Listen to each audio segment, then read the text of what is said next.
saya lanjutkan kembali dua sisi. Bung Haris tadi dikatakan bahwa tidak puas karena saya disomasi. Kalau nggak disomasi berarti puas gitu dengan kinerja Itu gimmick pemerintahan. kecil aja sebetulnya. Begini, saya ada dari sisi hukum ya, ada tiga aspek dalam sisi hukum yang perlu diperhatikan. Satu itu dari sisi institusi, yang kedua dari sisi regulasi dan legislasi, yang ketiga itu dari sisi peristiwa dan upaya pemulihannya. Nah, saya mulai dari yang ketiga dulu, peristiwa dan upaya pemulihan. Ada janji Jokowi ya, duetnya dengan Pak JK maupun dengan Pak Ma'ruf Amin, terutama di zaman Pak JK soal bagaimana menyelesaikan kasus-kasus pelanggaran HAM yang berat. Oke. Tapi alih-alih menyelesaikan, justru bertambah banyak kasus-kasus pelanggaran hak asasi manusia tersebut. Nah, ini menandakan bahwa boro-boro mau menyelesaikan, menahan terjadinya kekerasan atau bentuk-bentuk pelanggaran HAM yang di luar yang beraneka macam ragam itu semakin banyak terjadi. Angka misalnya gini, Jokowi menang di Papua di periode pertama, tinggi. Tapi angka kekerasan pelanggaran HAM di Papua tambah tinggi gitu. Nah, itu contoh aja gampang Oke, itu seperti untuk itu. penegakan Itu soal yang HAM-nya. peristiwa Oke. ya. Yang kedua soal Regulasi. legislasi dan regulasi. Menurut saya yang paling fenomenal adalah soal omnibus law itu. Itu menunjukkan bahwa, dan dia ngegasnya itu hanya hitungan bulan pasca terpilih. Bahkan uji cobanya hitungan minggu pasca dilantik sudah mau mengesahkan 70 lebih aturan perundang-undangan yang akhirnya gedung DPR itu dikepung oleh gerakan mahasiswa. Nah, ini menandakan bahwa dari sisi legislasi, dari sisi regulasi banyak juga aturan-aturan yang muncul di tingkatan daerah atau di sektoral atau tematik yang lebih berpihak atau terakumulasi pada bagaimana melancarkan ekspansi bisnis. Nah, kalau di daerah apakah tanggung jawabnya Pak Presiden juga? Iya dong, kalau kita lihat ketatanegaraan kita, itu tanggung jawabnya ada di pemerintahan pusat juga pada akhirnya. Tapi kebijakan untuk teknisi daerah kan lebih kepada pemprovnya masing-masing, kepala daerahnya masing-masing, bukan? Nah, itu makanya saya bilang bahwa tidak ada orkestrasi yang konstitusional untuk mengelola, menjaga, mengawasi kebijakan-kebijakan di daerah. Misalnya begini, Pak Cahyokumolo itu waktu ketika menjadi Mendagri pernah membatalkan ratusan peraturan daerah yang dianggap sebagai peraturan-peraturan daerah di sektor pajak, retribusi yang bertentangan dianggapnya. Dari sisi bisnis efisiensi itu betul. Tetapi misalnya permintaannya Komnas Perempuan bahwa ada perda-perda yang dianggap inkonstitusional dalam kajiannya Komnas Perempuan itu nggak dapat tempat untuk diperbaiki. Nah, itu contoh soal regulasi singkat aja. Yang kemudian juga secara institusi sekarang begini, dari sisi hukum ya, ada banyak kinerja institusi-institusi penegak hukum yang itu satu kasus yang paling menjadi momok belakangan ini adalah soal 57 atau 75 pegawai KPK itu.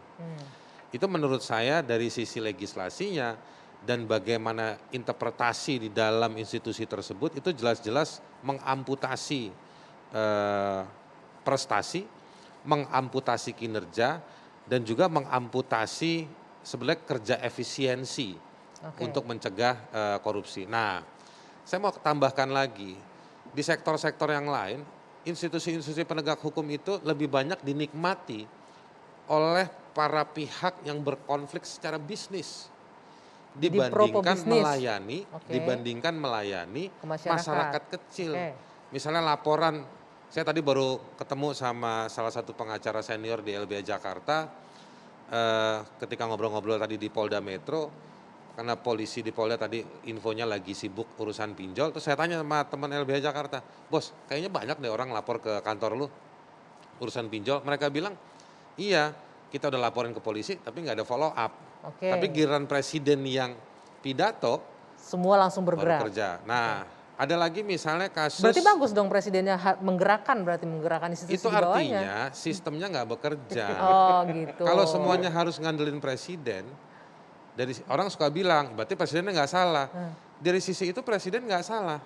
Sistemnya nggak jalan, Mas Tetapi Arief. presiden tidak menginspirasi. Presiden tidak mengawal bagaimana mekanisme itu bisa bekerja.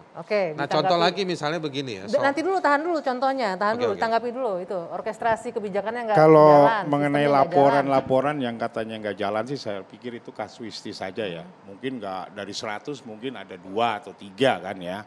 Nah kembali ke misalnya ke pinjol ya kan. Biasanya yang tentang laporan pinjol itu kan biasanya misalnya cashnya itu cuma 400.000 tapi biaya nyelidikinya atau menyidiknya itu lebih dari segitu. Nah kadang-kadang tuh yang setahu saya penegak hukum itu nggak punya anggarannya misalnya untuk mencari saksi ahli kan bayar ya kan.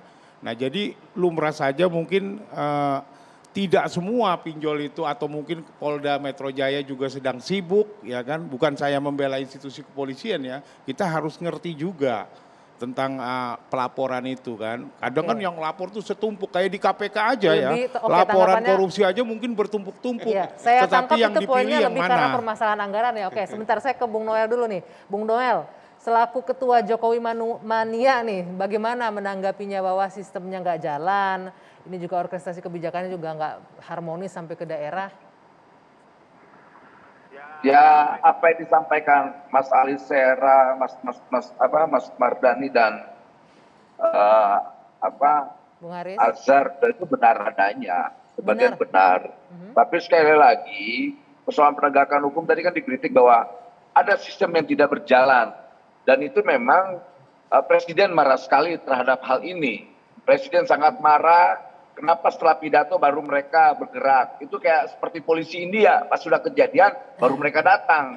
Nah Presiden kan tidak seperti itu. Seharusnya nggak boleh, penegak hukum kita tidak boleh punya kultur itu. Seharusnya sudah ada semacam pencegahan.